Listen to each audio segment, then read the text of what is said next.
Morning. Good morning. Today's topic is all about values, which we've done a few times, but we recognise that sometimes it's really hard to see what you value as a positive in your life, and so it may actually be easier, and partially because of the way that the brain works, is to look at what you really don't want in life and then look at the opposite of that to help you find your values.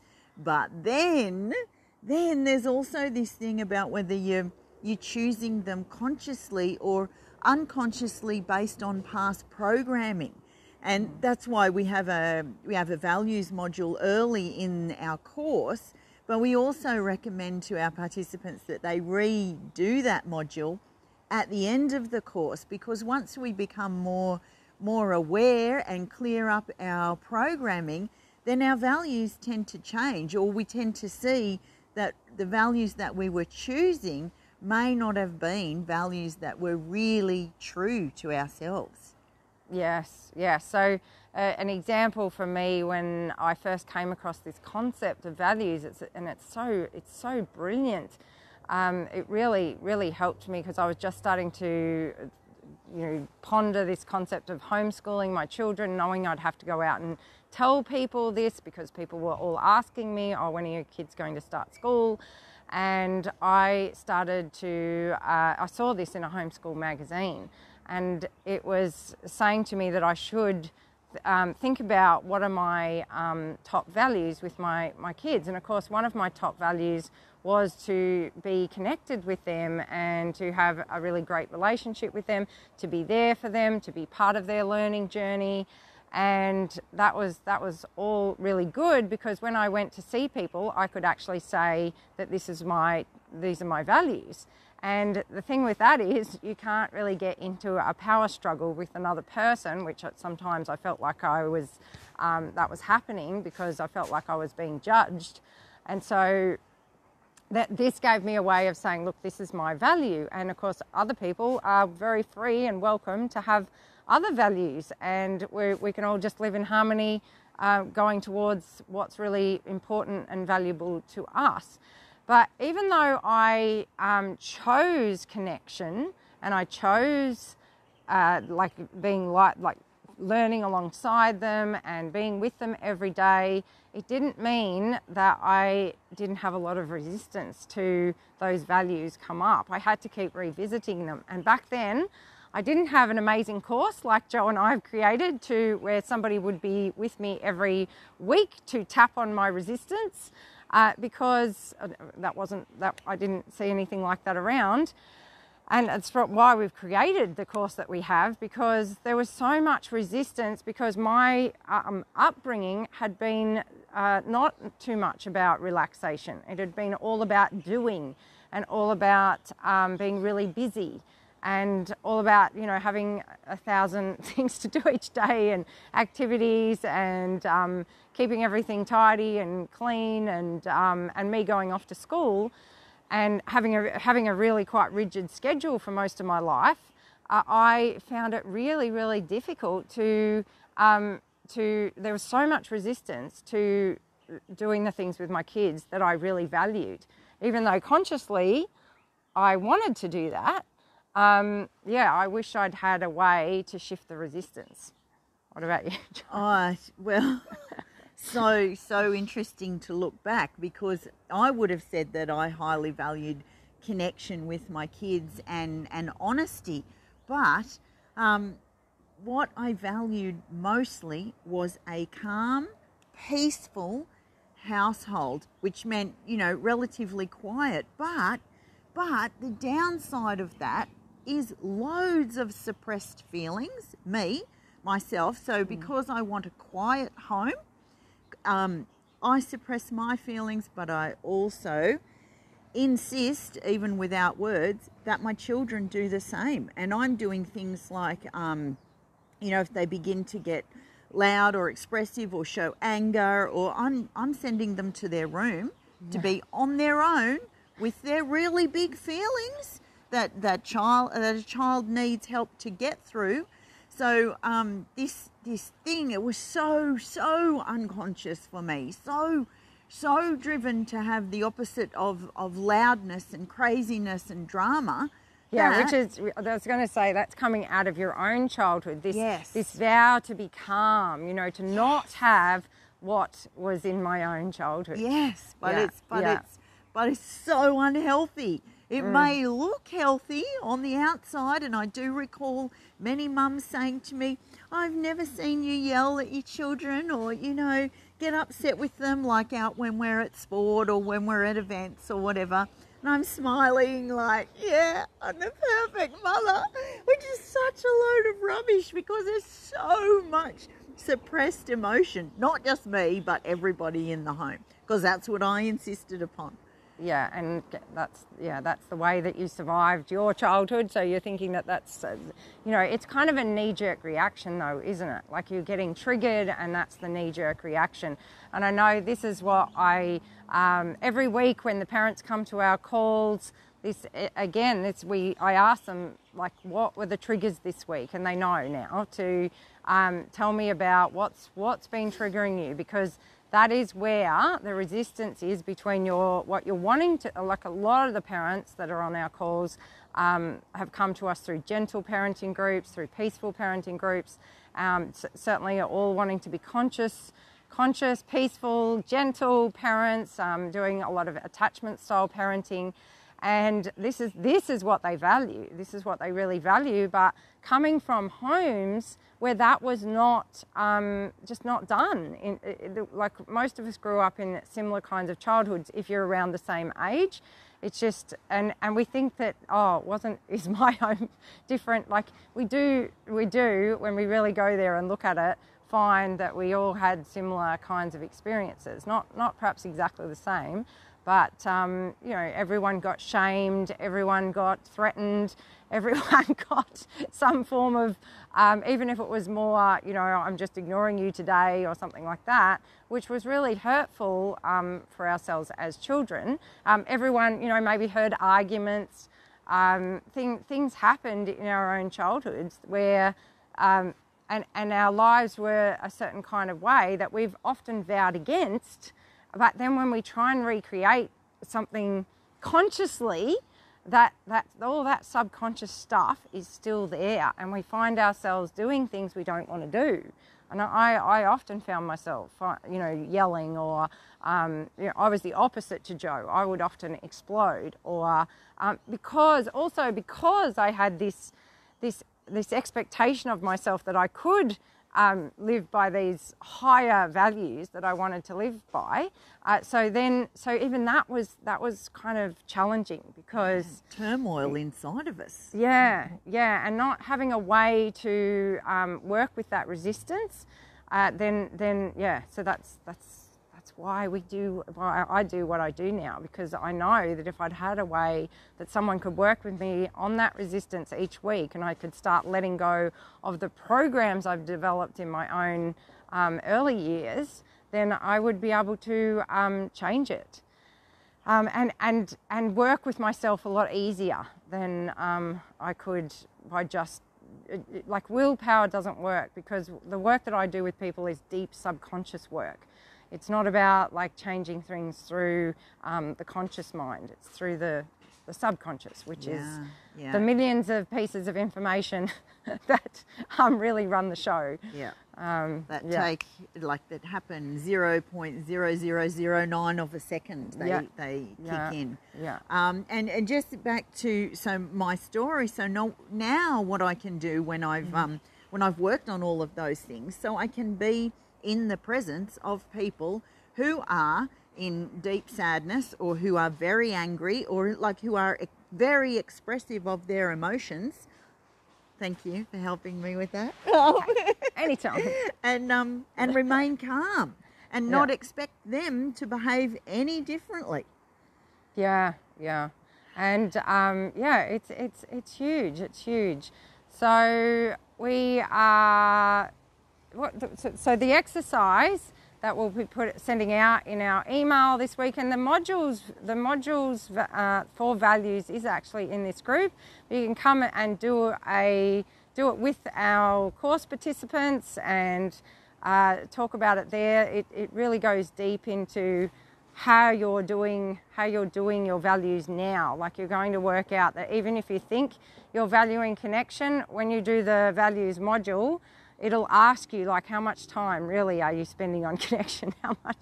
The things around you. There's all sorts of different questions what about what does life really look like for you now? And then when you recognise what you're actually doing in your life and compare that to the values that you thought were important to you, you may see some mismatches there. Yes, and that's why it's important to be able to know how to shift the resistance to that. So I was going somewhere, but the brain is good at seeing what it doesn't want. So you can work with that. You can kind of use this as a hack. You can say, like, what's the worst thing that I could possibly imagine happening? And I know there's a lot of like positive psychology out there and positive things out there that say don't go towards what you don't want, but we actually don't do that in the Faster EFT calls. I often encourage people to go towards what they don't want, because that's just resistance, and that brings up, we can really tap on anything around that. And by looking at what you don't want, then you can see really clearly what you do want, and that is a great gift. So and also to not be afraid of really voicing your greatest fears. I often ask that question in the call: what's your greatest fear here? And we go towards that because we want to shift any resistance that we have to anything like that.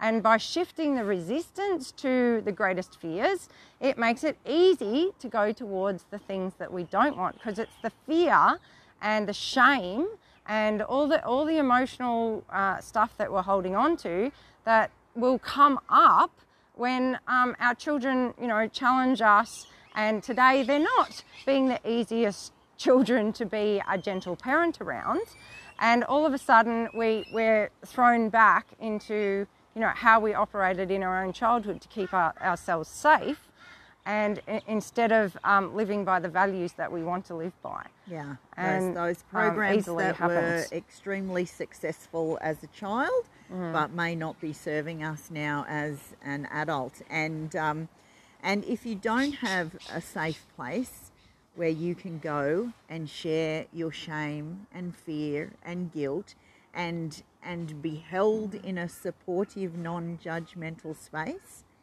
then we can provide that for you. Yeah, and our course is still available to anyone who'd like to start.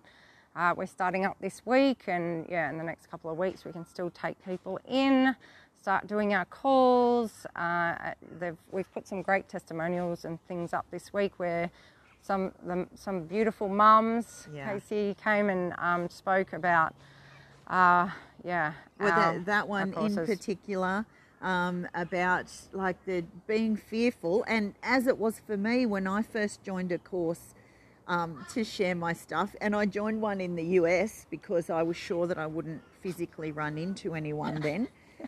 Because to get on and share your stuff with other people is very, very, very courageous. Yeah, it really is. And as they find out though that it's also really awesome, because you realise you're not alone. You're not alone in feeling the ways that you feel, and that everybody's had their stuff, and everybody on those calls is there to work on their own stuff.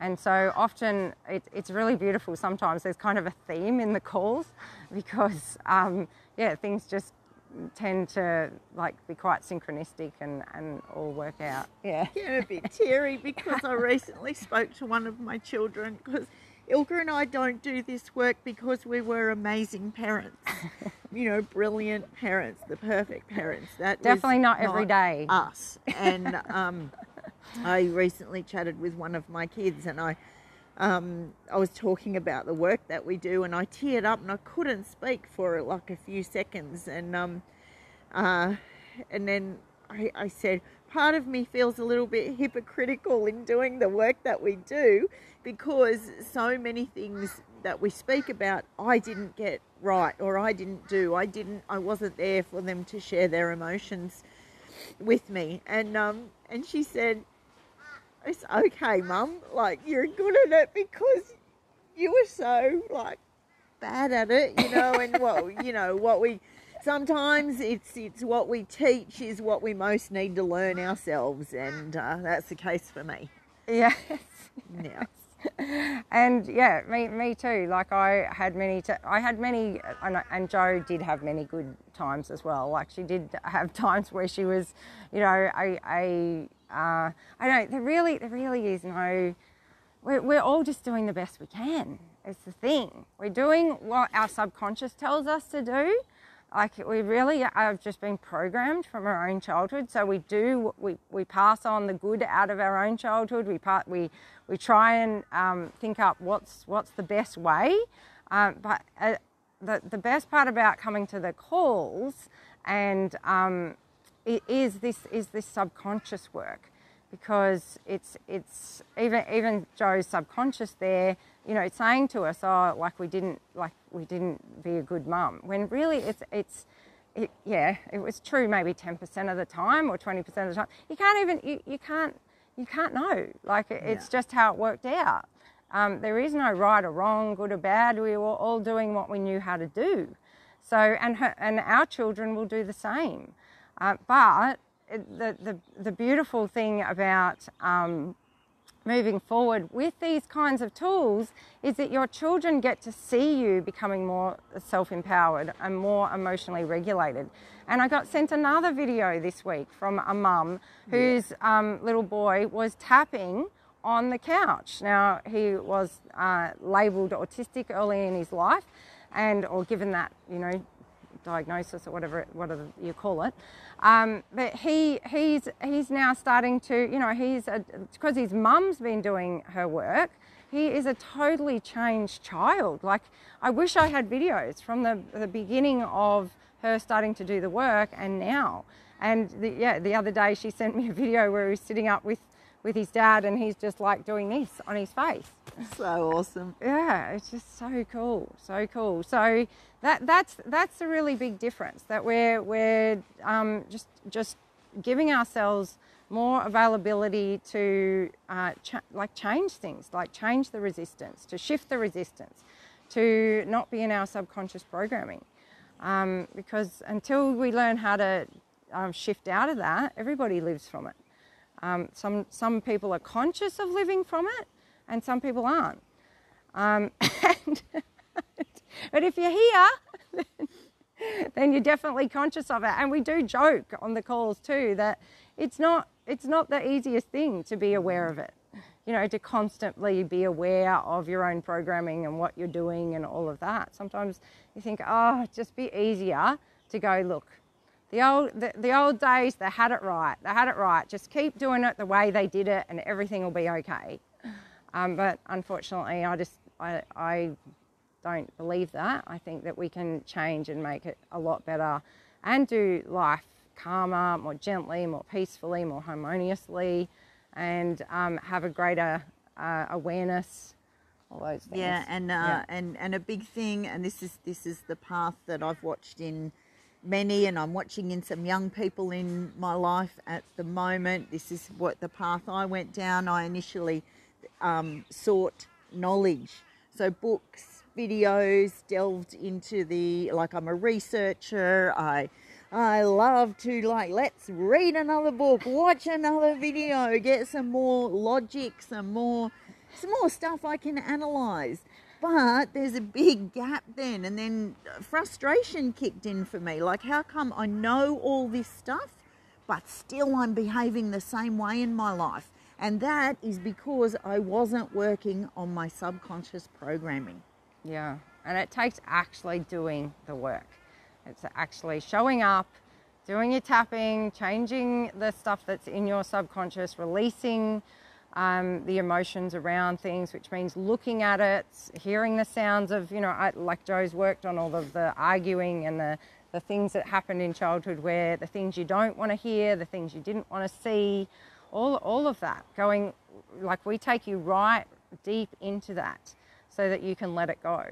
And when you let it go, you everything in life then it does become easy to live, much easier to live from these values that we want to live by. So yeah, it's very cool. It is very cool. Yeah.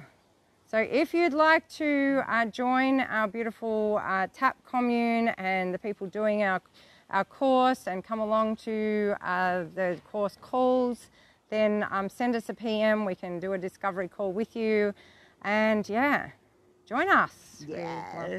I love to empower you to be the parent that you want to be. Yeah, change your life, just like we did. Yes, for sure. Awesome. Thanks for being with us. Okay, thanks.